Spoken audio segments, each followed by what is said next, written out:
Hi all, welcome back to Ankit Chaudhary education. एंड आज की क्लास में हम हाइड्रोकार्बन के सेकंड पार्ट को डिस्कस करने वाले हैं। पार्ट 1 ऑलरेडी अपलोड हो गया है, आप जाके उसे देख सकते हैं। सेकंड पार्ट में हम पढ़ेंगे हाइड्रोकार्बन के नोमेनक्लेचर के बारे में। अच्छा, हाइड्रोकार्बन में नोमेनक्लेचर बहुत तरीके से पढ़ाया जाता है।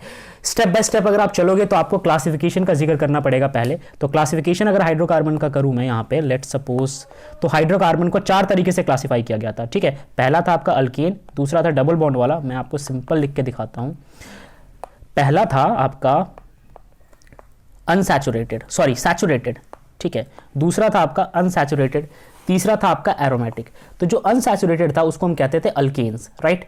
हम कहते हैं इसको अल्केन्स। अभी अल्केन्स की बाकी डिटेलिंग तो हमने पढ़ ली, प्रिपरेशन पढ़ ली हमने, इसके बाद इसका बॉन्ड हमने डिस्कस कर लिया, हाइब्रिडाइजेशन डिस्कस कर लिया, ये सारा हमने डिस्कस कर लिया। बट अभी नोमेनक्लेचर बाकी है कि यार अल्केन से रिलेटेड जितने भी कंपाउंड्स बनेंगे आप उनकी नेमिंग कैसे करोगे।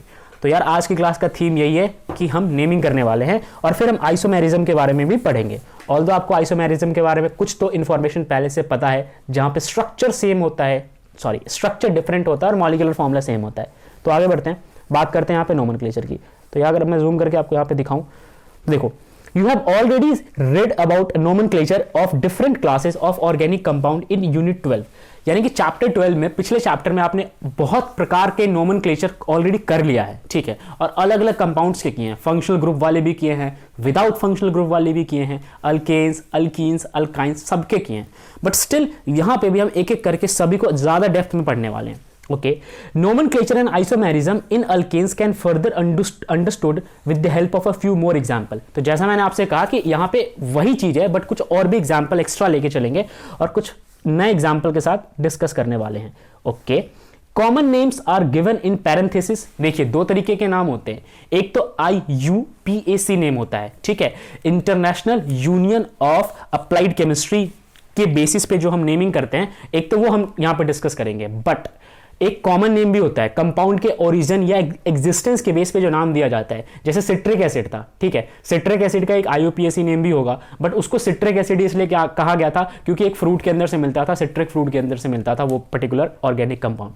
तो जो कॉमन नेम होगा आप वो भी डिस्कस करोगे और वो पैरेंथेसिस में लिखा होगा। यानी कि अगर मैं आपको समझाऊं कुछ इस तरीके से, सपोज करो कि यहाँ पे अगर मैं लिखने की कोशिश करता हूँ, कोई कंपाउंड है, उसका नेम है, फॉर एग्जाम्पल यहाँ पे मैंने लिख दिया अगेन CH4, ये है methane.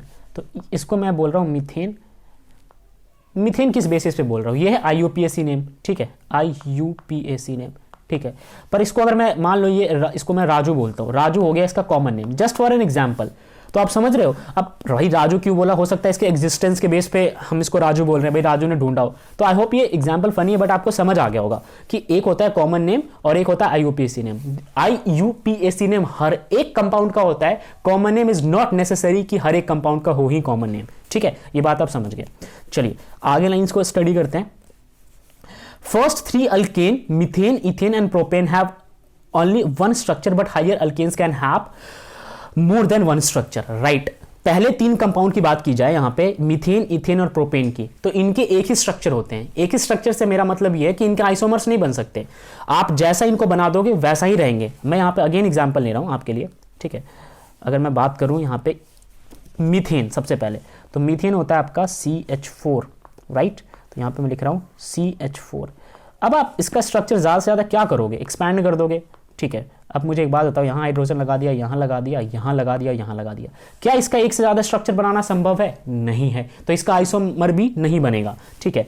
In a similar way अगर आप बात करो यहाँ पे CH3 और CH3 का, तो भी इसका भी स्ट्रक्चर ऐसा ही बनेगा, ठीक है। यही या तो ये आगे हो जाएगा या ये आगे हो जाएगा, बात तो एक ही है। और प्रोपेन के केस में भी CH3, CH2 एंड CH3, इसका भी एक ही स्ट्रक्चर बनता है, राइट। इसके भी एक से ज्यादा स्ट्रक्चर नहीं बन सकते, ये आगे पीछे घूमते रहेंगे, आप कुछ भी कर लो, ठीक है। ज्यादा से ज्यादा आप साइक्लिक कर दोगे, बट उसकी तो हम बात ही नहीं कर रहे हैं ना, ठीक है। लेकिन जैसे ही हम बात करेंगे चौथे कंपाउंड की, मैं यहाँ पे लिख रहा हूँ आपके लिए, देखो CH3, CH2, CH2 और CH3, तो इसका एक से ज्यादा स्ट्रक्चर हो सकता है इस वाले को उठा के आप इसके ऊपर लगा दो या इस वाले को उठा के इसके ऊपर लगा दो, ठीक है। तो यहाँ पे हम ब्रांचिंग कर सकते हैं। अब ये ब्रांचिंग कैसे होगा, ये थोड़ा तो आपने आइसोमर में पढ़ा है और आगे भी हम आपको डेप्थ में समझाएंगे। तो चलिए शुरू करते हैं इस बात को समझना। इसको किया क्लीन, ओके। एंड देन यहाँ पे लिखा हुआ है 4 carbon atom of C4H10 can be joined either in a continuous chain और with a branch chain in the following veg. तो यहां पे वही बात है कि देखो, जो मैं आपसे बात कर रहा था कि 3 तक तो कोई दिक्कत नहीं है, लेकिन चौथे से जब बात की जाएगी CH3, CH2, CH2 और CH3, यानी कि यहां पे कितने कार्बन है, 4 कार्बन। तो इनका आप मल्टीपल स्ट्रक्चर बना सकते हो। ब्यूटेन के केस में या ब्यूटेन के फर्दर जितने भी कंपाउंड्स बनेंगे, यहां पे आप मल्टीपल स्ट्रक्चर बना सकते हो, ठीक है। तो ये हमारा ब्यूटेन, और इसको आप कितने तरीके से कर सकते हो, 2 तरीके से कर सकते हो। एक तरीका तो आपके सामने ये रहा इसका स्ट्रक्चर, दूसरा तरीका जरा आप देखना यहाँ पे। तो आगे बढ़ते हैं, इसका दूसरा तरीका देखो, ये रहा इसका दूसरा तरीका। यहां पे क्या किया, सीरियल वाइज 3 कार्बन अरेंज किए और चौथे कार्बन को बीच वाले के साथ अटैच कर दिया। अगर क्लियरिटी नहीं मिल रही तो मैं आपको समझाता हूं इसको। देखो यहां पे हमारे सामने है CH3, CH2, CH2 और CH3।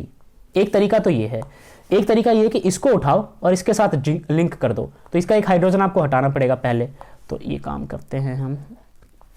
चलिए, तो यहां पे मैं लिख रहा हूं आपके सामने CH3, ये लिख लिया। अब इसको भी लिखो CH2, इसका एक कार्बन, एक हाइड्रोजन हटाना है। तो यहां पे CH2 था ना, अब CH1 कर दो। क्यों? क्योंकि इसकी जगह खाली करो और इस वाले को यहां पे लिंक करो। तो इसको लिंक कर दिया, ये आ गया आपका CH3। ये जो 2 है, इसकी जगह यहाँ पे आपको CH3 लिखना है। जो इसने हाइड्रोजन लूज किया है, ये इसको दे दो आप, ठीक है, ताकि इसके बॉन्ड पूरे हो जाए। और यहाँ पे आप लिखोगे CH3। तो आप देख लो कि 2 तरीके से आप ब्यूटेन को रिप्रेजेंट कर सकते हो। एक तरीका तो यार ये हो गया, ठीक है, और एक तरीका ये हो गया। समझ में आ गया? आपने इसको क्या कर दिया, ब्रांच में अटैच कर दिया, राइट। तो ये था हमारे पास इसका दूसरा तरीका। चलिए आगे डिस्कस करते हैं इसको क्लीन करके। ओके, सो अब इसका नाम क्या होगा, इसका IUPAC नाम क्या होगा। पीछे हमने नाम के बारे में, नोमेनक्लेचर के बारे में कुछ रूल्स सीखे थे कि भाई जो ब्रांच होता है उसको आप लीस्ट नंबर देने की कोशिश करो, ठीक है, कम से कम जितना नंबर हो सके।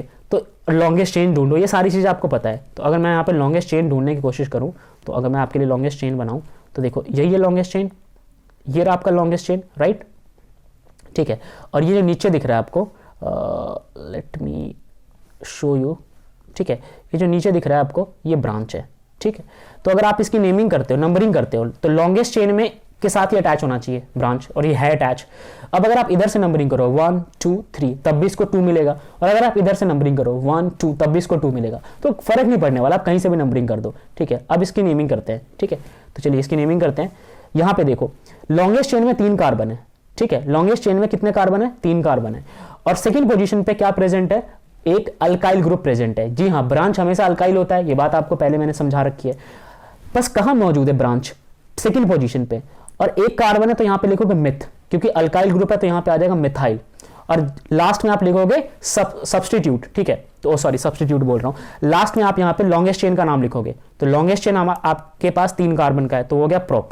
हर जगह सिंगल बॉन्ड है तो ये हो गया प्रोपेन, ठीक है। ये चीज मैंने ऑर्गेनिक में बहुत ज्यादा डेप्थ में बता रखी है। आई होप आपको ये चीज समझ आ गई होगी, ठीक है। तो हमने क्या सीखा अभी तक, हमने सीखा कि एक अल्केन का आप आइसोमर कहां से शुरू करते हो, चौथे कार्बन से शुरू करते हो, मतलब ब्यूटेन से शुरू किया जाता है, ठीक है।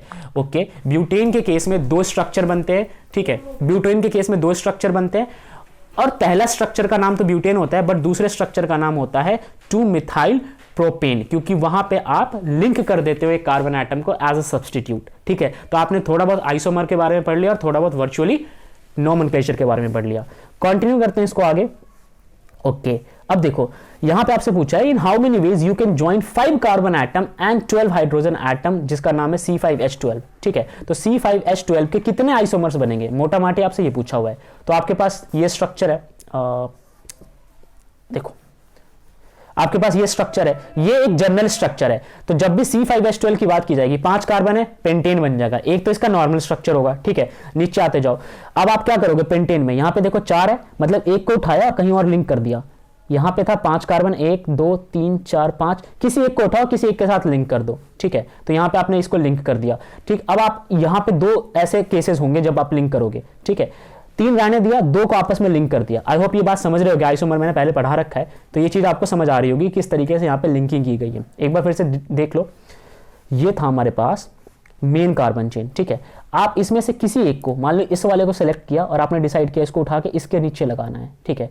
और सिमिलरली आपने सोचा इसको उठा के इसके ऊपर लगाना है, ठीक है। तो इस वाले के पास, जिसको मैं हाईलाइट करूंगा, ठीक है, जिसको मैं यहाँ पे हाईलाइट करूंगा। ये इस कार्बन के साथ आप क्या करोगे, नीचे की ओर आप इसको अटैच कर दोगे, ठीक है, नीचे की ओर आप इसको अटैच कर दोगे और ऊपर की ओर आप इसको अटैच कर दोगे। ये भी तो संभावना है करने की, ठीक है। तो एक केस में तो आप एक ही बार अटैच कर रहे हो, सिर्फ नीचे नीचे अटैच कर रहे हो, बट एक और केस में आप, इस वाले केस में आप ऊपर नीचे दोनों तरफ अटैच कर रहे हो, तो ये भी इसका एक आइसोमर बन गया, ठीक है। तो आपसे पूछेंगे कि कितने आइसोमर्स बनेंगे जब 5 कार्बन एटम होंगे, तो आप आंसर करोगे 3 आइसोमर्स बनेंगे, ठीक है। जब 6 कार्बन एटम होंगे तो कितने आइसोमर्स बनेंगे, 4। जब 7 होंगे तो कितने बनेंगे, 5। यानी कि 2 कम कर देना है, ठीक है। आप यहां पे देखो डिफरेंस कितने का है, 2 का, 2 कम कर दो, उतने ही आइसोमर्स बनते चले जाएंगे। तो ये बात आपको समझ आ गई। आगे की स्टडी अब नेक्स्ट क्लास में करेंगे।